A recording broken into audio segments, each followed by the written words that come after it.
We have a special interview lined up today, and I have with me the Deputy Chief Minister of Bihar, Shri Samrat Chaudhary ji. Thank you, sir, for joining us. Sir, ये तो हमारा मतलब एक good luck है कि आपसे discussion करने का टाइम मिल रहा है. सबसे पहले तो मैं आपसे ये पूछना चाहूँगा कि आप एक पॉलिटिकल फैमिली से आते हैं. आपके पिता, आपकी माता भी एक पॉलिटिकल करियर रहा है उनका.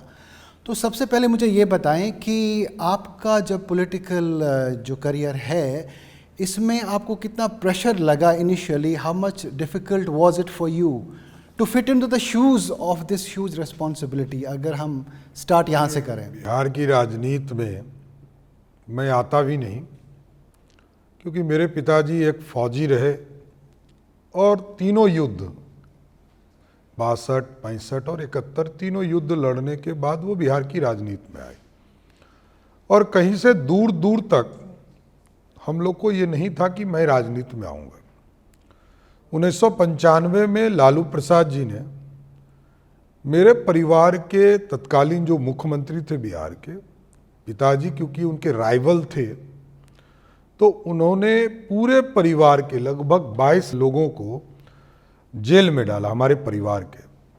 मैं भी उसमें इंक्लूड था. और वहाँ से मेरी राजनीतिक सफ़र शुरू हुई. मैं उसके बाद केसेस लड़ा, जो हमारे ऊपर केसेस लाए गए, और लगभग 3 वर्षों के बाद मैं बाइज्जत बरी हुआ. इस दौरान मैं पॉलिटिकल वर्कर होता गया. 1999 में लालू प्रसाद जी ने सार्वजनिक माफ़ी मांगा, ह्यूमन राइट्स कमीशन ने दंडित किया बिहार की सरकार. तब ये बिहार के राजनीति में काम करने का मौका मिला. तो एक मैं कह सकता हूँ कि जेल यातना, अत्याचार, हजारों लाठियाँ इस शरीर पर खाई, तब बिहार की राजनीति के धारा में मैं खड़ा हो पाया. जबकि मेरे पिताजी एक बड़े राजनेता के तौर पर बिहार में रहे, इसमें कहीं दो मत नहीं. सामाजिक रिफॉर्म्स, समाज को आगे लाना, बिहार की उन्नति के लिए काम करना, सभी सदनों में, दिल्ली और पटना के दोनों सदन में गए, इलेक्टोरल तौर पर लंबे समय काम किए. लेकिन मेरा जो जीवन है वो पूर्ण रूप से स्ट्रगल ही रहा, क्योंकि मैं अत्याचार से राजनीति में आया और बिहार की समृद्धि के लिए आज लड़ रहा हूँ. और अगर हम नीतीश कुमार जी की बात करें, आपके हिसाब से क्या वो उनके कार्य रहे हैं, खासकर अगर 3 से 5 बड़े कार्य अगर आपको हम पूछें क्या हैं, जिनकी वजह से जो अभी एक मोमेंटम पैदा हुआ है बिहार में, जो बिहार का 2.0 डिफरेंट बिहार दिख रहा है, तो वो क्या चीज़ें हैं उनके लीडरशिप के अंडर जो हुई हैं आपके हिसाब से? देखिए, नीतीश कुमार जी ने बिहार में कई रिफॉर्म्स किए. श्री बाबू बिहार के पहले मुख्यमंत्री रहे, जिन्होंने इंडस्ट्री पे शुरुआत किया था, विकास के सपने को नीचे सरजमीन तक लाने का प्रयास किया था. बिहार में राजवाड़ा समाप्त किया. राजा का कंसेप्ट बिहार में नहीं है, तो आदरणीय श्री बाबू ने तय किया. बाद में सामाजिक रिफॉर्म्स कर्पूरी ठाकुर जी ने किया, जो जननायक रहे बिहार के. नीतीश कुमार जी ने दोनों फॉर्मेट को देखा, बेसिक एमिनिटीज और सामाजिक न्याय. नीतीश जी आए तो दलितों को आरक्षण. बिहार में किसी भी चुनाव में लालू प्रसाद जी 15 साल तक बिहार के मुख्यमंत्री रहे और सुपर पावर रहे, लेकिन ना दलितों को आरक्षण दिया, ना अति पिछड़ों को आरक्षण दिया. जो कर्पूरी ठाकुर जी ने दिया था वो भी नहीं दिया, और जो बाबा साहब अम्बेडकर ने जो अधिकार दिया था, उस अधिकार को भी लालू प्रसाद जी ने समाप्त कर दिया था. और 2006 में नीतीश कुमार जी जब पूर्ण रूप से सरकार चलाए, तो सामाजिक न्याय और बेसिक एमिनिटीज़, प्रत्येक गांव में सड़क पहुंचाना, बिजली पहुंचाना, पानी पहुंचाना, गरीबों को पक्का मकान देना, ये सारी व्यवस्था नीतीश कुमार जी ने रिफॉर्म्स किए. आज बिहार के किसी कोने में आप जाएंगे, आपको स्वयं लगेगा कि वहाँ लोग समृद्ध हैं, वहाँ बेसिक एमिनिटीज पहुँच चुका है, वहाँ सामाजिक संरचना में लोग एक्टिव हैं, अपने अधिकार को जानते हैं। ये सबसे बड़ी उपलब्धि है उनकी। आप फाइनेंस मिनिस्टर भी हैं स्टेट के, तो अगर हम अगले कुछ 1-2 साल की बात करें, क्या पॉलिसीज़ हैं, क्या एम्बिशंस हैं बिहार के लिए आपके? देखिए, बिहार पूर्ण रूप से अब समृद्धि और रफ्तार पकड़ा चुका बिहार है। इसलिए मैंने कहा कि रफ्तार पकड़ चुका बिहार है। आज यदि बिहार के किसी कोने में, नीतीश जी जब बिहार में आए थे तो उन्होंने कहा था कि 6 घंटे में एट द टेल पॉइंट यदि गांव से आप चलेंगे तो आपको कैपिटल पटना पहुंचने में 6 घंटे लगेंगे। कहीं से भी बिहार के किसी कोने से। उसको 5 घंटा किया और इस बजट में हमने उसको 4 घंटा किया। नीतीश जी के सहमति से जब ये 4 घंटा कर रहे थे तो इस लक्ष्य पर बहुत हम लोगों ने चिंता जाहिर किया और आदरणीय प्रधानमंत्री जी ने इस टारगेट को पूरा करने के लिए लक्ष्य दिया कि कई एक्सप्रेसवे उन्होंने पटना से पूर्णिया, हल्दिया से रक्सौल, सिलीगुड़ी से आपको गोरखपुर और बक्सर से भागलपुर, ये सारे इंफ्रास्ट्रक्चर्स हो रहे हैं। इसके साथ साथ दरभंगा से आमस, ये पूरे बिहार का जो चेन है सड़कों का उसको व्यवस्थित किया। और दूसरा, क्योंकि अब रोड ठीक हो गया, एयर ट्रैफिक ठीक हो रहा है, जिस बिहार में 2,57,000 लोग ही मात्र एयर ट्रैफिक से यात्रा करते थे, आज वहाँ 56 लाख, आप समझिए कि 25 गुना जंप किया। मोदी जी ने जब इसको उड़ान योजना के तहत लाया, दरभंगा में एयरपोर्ट बनाया, गया में इसकी चीज़ों को स्थापित किया। अभी अगले 15 तारीख को वो बिहार आ रहे हैं, पूर्णिया एयरपोर्ट का उस दिन उद्घाटन करेंगे और एक साथ कई प्लेन्स वहाँ आएंगे और जाएंगे। तो एयर ट्रैफिक हमारा बूम हुआ। अभी 56 लाख है और हमारा टारगेट है कि 14 करोड़ बिहारी में से 2 करोड़ लोग हवाई यात्रा करें, इंटरनेशनल मार्केट में जाए। और इंटरनेशनल मार्केट के लिए भी हम लोगों ने रास्ता तय किया। हमने कहा एक पैकेज देंगे। हमारा एयरपोर्ट पटना का छोटा है, तो जिसके चलते कई एयरवेज हैं जिसको लैंड करने में प्लेंटी देनी पड़ती है।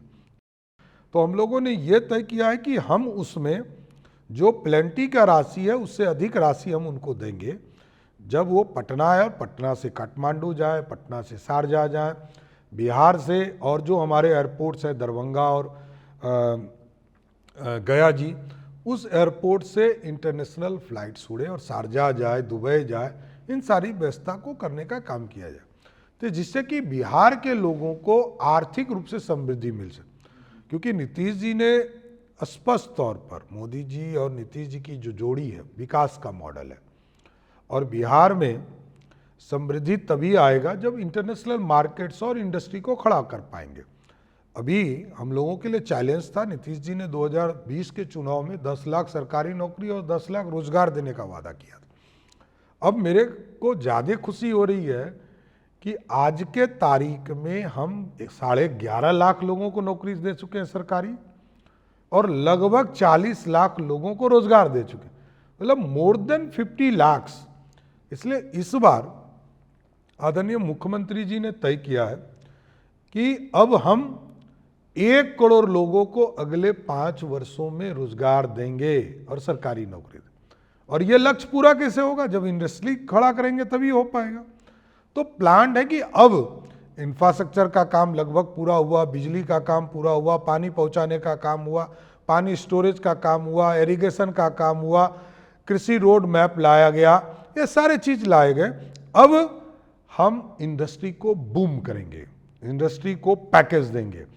अब हमने कहा है कि 100 करोड़ रुपया लगाइए, 40 करोड़ रुपया इंसेंटिव देंगे। बिहार एक लैंडलॉक स्टेट माना जाता है। हम लोगों ने तय किया है कि बिहार जैसे राज्य भी आपको 100 करोड़ लगाइएगा तो 1 रुपये के टोकन मनी पे 10 एकड़ जमीन देंगे, उसके बाद रेस्ट आप खरीदें। उसके बाद यदि आप 1000 करोड़ रुपया बिहार जैसे राज्य में इन्वेस्टमेंट कर रहे हैं तो मैं आपको 25 एकड़ जमीन 1 रुपये के टोकन मनी पे दूंगा। और जीएसटी लगभग 300% जीएसटी हम अगले 14 वर्षों में आपको माफ करेंगे, जिससे कि आप आर्थिक रूप से खड़ा हो पाइए और बिहार में रोजगार दे पाइए। इनफैक्ट मेरा अगला सवाल जीएसटी को ही लेकर है कि जीएसटी ने बिहार में क्या क्या चेंजेस लाई हैं और जीएसटी को लेकर आप इंडस्ट्रीज़ के साथ क्या क्या डिस्काउंट देने वाले हैं, क्या क्या उनको एनकरेजमेंट देने वाले हैं, उस बारे में कुछ बताएंगे? मैंने वही बताया कि जीएसटी के मामले में अभी लगातार बैठकें चल रही है। मैं जीओएम का कन्वेनर भी हूँ पूरे राष्ट्रीय स्तर पर। हम लोगों ने तय भी किया है कि बड़ा, क्योंकि आदरणीय प्रधानमंत्री जी ने बड़े तौर पर दिल दिखाया है और भारत के नागरिक को कहा है कि हम अपने स्वदेशी चीज़ों को खरीदने का अभियान चलाएं। जिस तरह हमारे सरदेव बापू ने ये सपना देखा था, गांधी जी ने, कि इस देश में स्वदेशी अभियान चले और कोट टाई को खोलकर धोती पर आ गए थे, अब प्रधानमंत्री जी ने भी कहा स्वदेशी अभियान चलाइए। और जिस तरह अमेरिका टैरिफ को बढ़ाने का काम कर रहा है, उससे हम अपने संसाधन से, अपने चीज़ों से, अपने वस्तुओं को प्रयोग करके इस देश को महान बनाने का प्रयास करें। तो जीएसटी में भी अगले 10 दिनों में आपको बड़ा रिफॉर्म्स दिखेगा और हमने तो आग्रह भी किया है जीओएम के कन्वीनर के तौर पर, जीएसटी काउंसिल इस पर विचार करेंगे कि जो 4 स्लैब है उसमें कुछ स्लैब्स को घटाना चाहिए और घटाकर भारत के लोगों को, भारत में बनने वाले चीज़ों को और जो बेसिक एमिनिटीज़ है जिसको कॉमन मैन पीपुल यूज़ करते हैं, कृषि के सामान को हम एकदम सस्ता करेंगे और इंश्योरेंस के चीज़ों को सस्ता करेंगे, जिससे कि भारत के लोग सेफ भी हो सके, एग्रीकल्चर जोन को भी ठीक कर सके और कॉमन मैन पीपुल के भी आइटम्स को हम सस्ता कर सकें। एक जो फ्री स्कीम्स स्टेट ने लॉन्च की हैं उसकी कुछ लोगों ने क्रिटिसिज्म भी किया है, कुछ लोगों ने तारीफ़ भी किया है, लेकिन अगर हम आपको ये पूछें कि क्या डिलीवर हुआ है इम्पैक्टफुल उनसे, तो क्या क्या चेंजेस, पॉजिटिव चेंजेस उन फ्री स्कीम से हुए हैं? फ्री स्कीम बिहार में नहीं चलता है। हम सब्सिडी देते रहे। पहले हम 15,000 करोड़ रुपया बिजली में सब्सिडी देते थे और देश का सबसे सस्ता बिजली हम देते थे। आदरणीय प्रधानमंत्री जी से हम लोग जब मिलते थे तो उनका आग्रह था कि सोलर युक्त सबका घर बनाओ। तो इस बार बिहार में हम लोगों ने अगले 3 वर्षों में टारगेट किया है कि अभी 125 यूनिट को 100% हम लोगों ने सब्सिडाइज किया है और ये आग्रह किया है कि अगले 3 साल में आप अपने घरों पर सोलर युक्त बिजली लगाएं। उसके लिए भी आपको हम सब्सिडी दे रहे हैं, आपके बच्चों को पढ़ने के लिए सब्सिडी दे रहे हैं और आप अपने घरों पर जो छत पर सोलर युक्त लगाएंगे तो 1.1 किलोवाट, जो लगभग 60,000 रुपये का राशि लगता है इसको लगाने में, इसमें लगभग 33,000 रुपया भारत सरकार का सब्सिडी आएगा और लगभग जो 27,000 रुपया होगा वो बिहार सरकार सब्सिडी देकर उनके घरों के ऊपर 1.1 किलोवाट की सब्सिडी सोलर युक्त लगाने का काम किया जाए। इसलिए हम किसी को मुफ्त खोरी की बात नहीं करते, हम सब्सिडी देकर सहयोग करते हैं कि वो समृद्ध हो, आगे बढ़ सके। और सामाजिक न्याय है, इसलिए वृद्धा पेंशन को यदि हमने 400 से 1100 मुख्यमंत्री जी ने तय किया तो ये सामाजिक न्याय है। जो दिव्यांग जन है, विधवा बहनें हैं और जो वृद्ध जन है, इनको सहयोग के तौर पर 400 रुपये से 1100 रुपया किया गया। और जो बेसिक हमारे जो कर्मचारी हैं, चाहे वो आशा दीदी हों, उनके 1,000 से बढ़ाकर 3,000 रुपया किया गया। ममता दीदी, रसोईया दीदी, ये सब हमारे कर्मचारी हैं, उनको एक तरह से सहयोग करके उनके इफिशिएंसी को बढ़ाने का प्रयास किया गया है। और विमेन के लिए भी आपने बहुत सारे ऐसे इनिशिएटिव्स लिए हैं, उनके बारे में थोड़ा बताएंगे। और स्टेट जब इतना सारा उस इन्वेस्टमेंट कर रही है सब्सिडीज़ में, तो कैसे रिकवर होगा ये कॉस्ट? देखिए, बिहार में आपके लिए जानकर आश्चर्य होगा कि बिहार में जो स्वयं सहायता समूह है, जिसको हम जीविका दीदी कहते हैं, सेल्फ हेल्प ग्रुप, इसकी संख्या बिहार में 1,40,00,000 है और यहाँ की जो बहनें हैं वो लगभग 56,000 करोड़ का बिजनेस करती है। टर्नओवर 56,000 करोड़ का टर्नओवर है। जो ये कॉटेज इंडस्ट्री, अब पूरा एक अभियान चलाती हैं स्वयं सहायता समूह, और सभी छोटे छोटे चीज़, पापड़ बनाना या पूरा स्वयं सहायता समूह के माध्यम से कपड़ा का सिलाई कराना, ये सारी चीज़ें हैं जो छोटे छोटे घर में रहकर महिलाएं अपना उद्योग चला सकती हैं। तो ये लगभग 1.5 करोड़ महिला इससे जुड़ी है, 56,000 करोड़ का मार्केट है।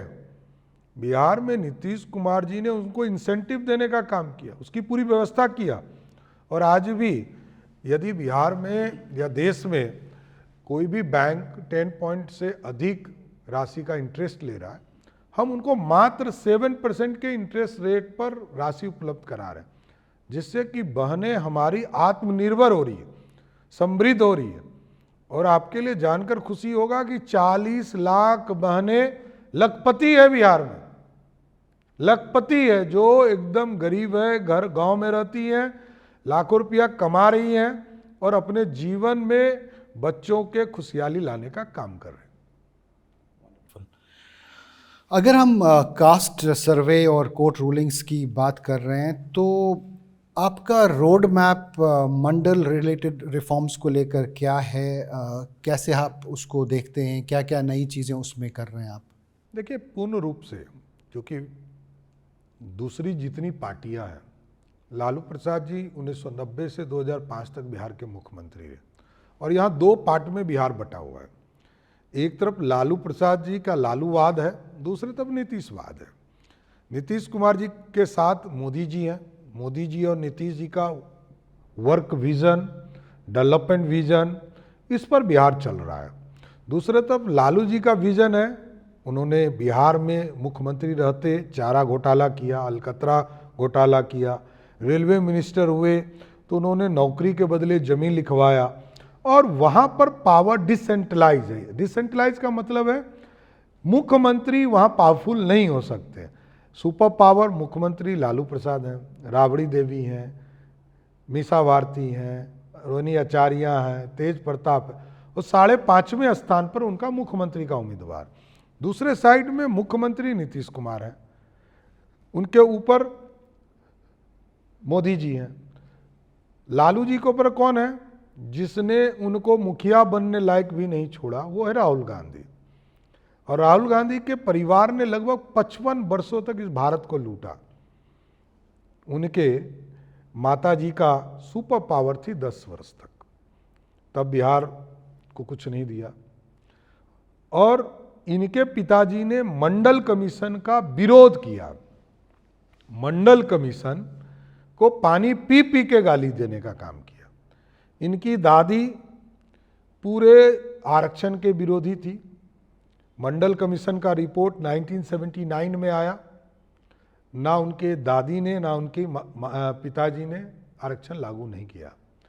और उनके जो दादी के पिताजी थे, सो कॉल्ड पंडित नेहरू, जो लोकतंत्र से नहीं आए थे, राजतंत्र से आए थे, सरदार पटेल के साथ लोकतंत्र था उनके पार्टी के अंदर, और अंग्रेजों के गुलामी के समय एक कांग्रेस का नेता आपको नहीं मिलेगा जिसको जेल के अंदर यातना दी गई होगी। ये लोग राजशाही थे, राजा की तरह जीवन जिए। मोतीलाल नेहरू हो, पंडित नेहरू हो, जेल में रहे लेकिन ऐशो आराम में रहे। अब है फैक्टर कि मंडलवाद, कास्टवाद, इसके रिफॉर्मर्स कौन है? आप समझिए, बाबा साहब भीमराव अंबेडकर को भी लगभग 40 वर्ष तक इंतजार करना पड़ा, कांग्रेस पार्टी ने उनको भारत रत्न नहीं दिया, तो बीपी सिंह जी ने दिया। और बीपी सिंह जी की सरकार बीजेपी चला रही थी, बीजेपी का सहयोग था। हम मंडलवाद भी हैं और कमंडलवाद भी हैं, एकदम स्पष्ट है। हम कमंडल के साथ भी हैं और मंडल के भी साथ। आज आप देखेंगे, क्योंकि लालू प्रसाद जी ने 15 साल में सिर्फ ये कहा था, 90 के दौर में जब वो मुख्यमंत्री नहीं बने थे, तो वो कहते थे अपने भाषणों में कि रानी के पेट से राजा पैदा नहीं होगा। ये लोकतंत्र है। लालू जी की बात को जनता ने माना है, बड़े नेता है। आज भी वो कह रही है जनता कि रानी के पेट से राजा नहीं पैदा होगा, लोकतंत्र के पेट से राजा पैदा होगा। तो नीतीश आए, लेकिन उनके लोकतंत्र में वो थ्योरी बदल गया। लालू जी पहले आए, लालू जी की पत्नी आई, अब उनका बेटा आना चाहता। तो जनता तय करेगी कि 2025 में, क्योंकि लालू जी हानिकारक हैं बिहार के लिए और नीतीश कुमार विकासवादी हैं, जिसने बिहार को आज इस मोड़ पर खड़ा है किया है कि हम चर्चा ये करते हैं कि ये विकास और अधिक होना चाहिए। इसके पहले ये भी चर्चा बिहार में नहीं होती थी। अभी इस साल बिगिनिंग में एक इन्वेस्टमेंट समिट हुआ था बिहार में बहुत बड़ा, और हमने देखा बहुत सारे इन्वेस्टमेंट्स आए, बहुत सारी कंपनियों ने यहाँ पे MOU साइन किए। तो कितने MOUs लैंड हुए हैं, कितना इन्वेस्टमेंट आया है, क्या उसमें प्रोग्रेस चल रहा है? देखिए 1,80,000 करोड़ का इन्वेस्टमेंट आया था, लगभग 1 लाख करोड़ रुपया हमारा लगभग पॉजिटिव तौर पर जमीन पर उतर रहा है। इसलिए मैं कहता हूं कि पावर सेक्टर में 2 बड़े इन्वेस्टमेंट आए। एक आपको नवीनगर में लगभग 39,000 करोड़ रुपये का, और दूसरा आपको पीरपैती में आया जहां 36,000 करोड़ का है। उसके बाद कई इथेनॉल प्लांट्स हैं, बॉटलिंग प्लांट है। बॉटलिंग इंडिया का सबसे बिगेस्ट बॉटलिंग प्लांट्स की कैपेसिटी बिहार में है आज की तारीख। ये नीतीश कुमार जी का रीजन था जब इतनी चीज़ों को व्यवस्थित किया। उर्वरक के सेक्टर में हम लगातार लगभग 22,000 करोड़ का इन्वेस्टमेंट करा रहे हैं। तो कई सेक्टर्स हैं, पावर सेक्टर, इंडस्ट्री सेक्टर, आज हमारे यहाँ जूता की फैक्ट्री आ रही है, एग्रीकल्चर प्रोडक्ट बेस्ड जो स्मॉल स्केल इंडस्ट्रीज हैं उसमें इन्वेस्टमेंट्स हो रहे हैं। अब बिहार का रास्ता खुल गया, मेरा ये मानना है। जिस बिहार में जमीन नहीं मिल रहा था, आज लगभग 14,000 एकड़ जमीन हम इंडस्ट्री के लिए लोगों को उपलब्ध करा रहे हैं। और अब तो हम लोगों ने पॉलिसी लाकर कि 50% जो रेट है उसको भी हम 50% कर रहे हैं। जो रेट पर हम दे रहे थे लोगों को उसको भी आधा रेट पर कर दिया। और जो बिहार के लोग इंडस्ट्री कर रहे थे उनके किसी तरह मामले फंस गए थे, उसको भी MNST के माध्यम से वर्ल्ड टाइम सेटलमेंट करने के लिए हम लोगों ने सहमति बनाया। एक इम्प्रेशन बहुत सदियों डेकेड्स तक था बिहार का सिक्योरिटी को लेकर। अगर आप प्राइवेट इन्वेस्टमेंट्स बिहार की तरफ देखना चाहेंगे तो सिक्योरिटी की क्या गारंटी है, क्या व्यवस्थाएं चेंज हुई हैं, क्या इम्प्लीमेंट हुआ है नया लॉ एंड ऑर्डर के? देखिए 100% सिक्योर बिहार में कोई अपराधी बच नहीं सकता है। कोई बड़ा अपराधी तो पक्का नहीं बचेगा, कोई बड़ा आदमी पक्का नहीं बचेगा, कोई छोटा आदमी बच सकता है जिसको कॉल अटेंशन नहीं हो। लेकिन यहाँ पर आप अभी एक फ़ोन घुमाइएगा और 15 मिनट में आपके पास पुलिस खड़ी होगी। 15 मिनट्स कहीं भी सुदूर देहात में। हमारा पूरा स्टेट का एवरेज है 15 मिनट्स में आपके पास पुलिस होगी, और 100 आवर्स में हम बड़े से बड़े अपराध में अपराधी को गिरफ्तार करते हैं और जेल के अंदर बंद करते हैं। इसलिए सुशासन है, और यहाँ कोई रैंसम, कोई आपराधिक घटना, व्यक्तिगत झगड़ा को छोड़कर कुछ नहीं हो सकता है। कोई ऑर्गेनाइज क्राइम नहीं है, ये सबसे बड़ी बात है। अभी आप बिजनेस को एक कॉन्फिडेंस देने की बात कर रहे थे, लेकिन बिहार का एक ज्योग्राफी ऐसा है कि फ्लड प्रोन है, फ्लड का रिस्क रहता है, तो उसको कैसे आप एड्रेस कर रहे हैं, उस चैलेंज को? उसमें कुछ मैं आपको बता रहा हूँ, 2008 में बिहार में 1,92,000 क्यूसेक पानी नेपाल ने छोड़ा। 21 जिले हमारे थे हैं उस इलाके में, नॉर्थ बिहार में। हमारे 15 डिस्ट्रिक्ट्स में लगभग पानी आ गया। आज आप उत्तर बिहार आप चले जाइए, पिछले सितंबर में 6.5 लाख क्यूसेक पानी छूटे, 6.5 लाख क्यूसेक। और हमारे मात्र जो रिवर बेड में 156 गांव हैं उसमें पानी आया। हमने बांध का स्ट्रेंथनिंग किया, उस पर सड़क बनाया, और लगभग 14 लाख हेक्टेयर जमीन को हमने सिंचाई युक्त बनाया। सिंचाई युक्त बनाकर अब उत्तर बिहार में हम फ्लड फाइटिंग नहीं करते, इरिगेशन का काम कर रहे हैं। और प्रधानमंत्री जी को हम लोग विशेष धन्यवाद देते हैं कि कोसी मेची लिंक परियोजना को लगभग 13,000 करोड़ रुपया दिया है कि उस इलाके का विकास हो सके, हाई लेवल डैम्स बने और कई इंफ्रास्ट्रक्चर को हम ठीक कर सकें। मोदी जी की एक क्वेश्चन उनके रिलेटेड है कि उन्होंने सपोर्ट बहुत किया है बिहार को, तो ऐसे कौन से कार्य आपको हाईलाइट आप बताएंगे जिससे बिहार का नक्शा बिल्कुल बदल गया उनके सपोर्ट से, और आगे मे बी 1 और 2 ईयर्स में क्या क्या होने वाला है? देखिए, आदरणीय मोदी जी ने कोई ऐसा सेक्टर ही नहीं छोड़ा। अब बताता हूँ मैं। बेसिक एम्यूनिटीज होती है, गांव में घर में पक्का मकान हो जाए। 62 लाख लोगों को पक्का मकान मोदी जी की सरकार ने दिया। प्रधानमंत्री जी ने घरों के अंदर बिजली, लगभग 1.5 करोड़ परिवार को बिजली कनेक्शन और पावर से जोड़ने का काम किया। तीसरा, बिहार में लगभग 1.25 करोड़ परिवार ऐसा है जिसको शौचालय देने का काम मोदी सरकार ने किया। रोड, प्रधानमंत्री सड़क योजना में लगभग 80,000 किलोमीटर सड़क मोदी जी की सरकार ने दिया और नीतीश जी उसको इम्प्लीमेंट करते रहे।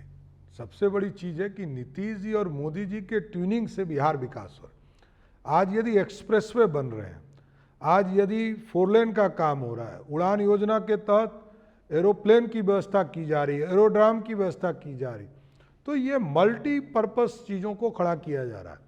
अब तो आप देखेंगे डेडिकेटेड कॉरिडोर रेलवे का बन रहा है, जो हमारा बनारस से मुगल सराय, जो पंडित दीनदयाल उपाध्याय जी के नाम पर स्टेशन है, वहाँ से लेकर झाझा, जो हमारा बॉर्डर है झारखंड के इलाके में, ये लगभग जो अभी 2 लेन रेलवे ट्रैक है, इसको 3 लेन 4 लेन किया जा रहा है, जिससे कि इजी ट्रैफिक हो, आसानी से ट्रेन चल सके। रेलवे के पूरे जाल बिछाए जा रहे हैं। हम बिहार में सपना देखते थे कि बिहार में राजधानी चल गया तो हम सोचते थे बहुत बड़ी बात होगी, 120-130 किलोमीटर की रफ्तार। अब वंदे भारत चल रहा है 160 किलोमीटर की रफ्तार से, और एक नहीं 13 वंदे भारत बिहार में चल रहे हैं, अमृत भारत बिहार में चल रहे हैं। कई ज्योग्राफिकल सिस्टम्स को आदरणीय मोदी जी ने ठीक किया और आज मैं गर्व से कह सकता हूं कि चाहे वो टूरिस्ट का सेक्टर हो, चाहे माँ सीता का जन्म स्थान हो, उसको विकसित करने का काम सरकार कर रही है। गौतम बुद्ध को जहाँ ज्ञान की प्राप्ति हुई, उस जगह को हम लोग विकसित करने का काम और कॉरिडोर बनाने का प्रधानमंत्री ने निर्देश दिया। जहाँ मोक्ष की प्राप्ति होती है, गया जी, वहाँ मोक्ष प्राप्ति के लिए भी कॉरिडोर बनाने का, और जो हमारी विरासत है राजगीर, जिस राजगीर के लिए हम देश में दुनिया में जाने जाते हैं कि नालंदा जहाँ ज्ञान की भूमि है, लगभग 90 लाख किताबें जलाया था खिलजी ने, उस स्थान को भी कॉरिडोर बनाने का निर्णय मोदी सरकार ने लिया और वहाँ पर यूनिवर्सिटी बनाया, और आगे भी विक्रमशिला यूनिवर्सिटी जो हमारे इतिहास के पन्ने में, उसको भी स्थापित करने का काम किया। इसलिए मोदी जी और नीतीश जी की जोड़ी बिहार के विकास के लिए एक तरह से विकास मॉडल है, जिसने बिहार के सपनों को साकार करने का काम किया। एक और बिहार के बारे में बहुत बड़ी चर्चा है, शराबबंदी, और बहुत सारे लोग बोल रहे हैं कि रेवेन्यू लॉस है, कुछ बोल रहे हैं कि देखेंगे क्या होगा। आप इसको कैसे देखते हैं? ये ऐतिहासिक फैसला है। महात्मा गांधी जी का सपना किसी ने पूरा किया तो नीतीश कुमार ने किया। ये घाटा का सौदा नहीं है, समाज सुधार का सौदा है, और पैसा तो आएगा और जाएगा।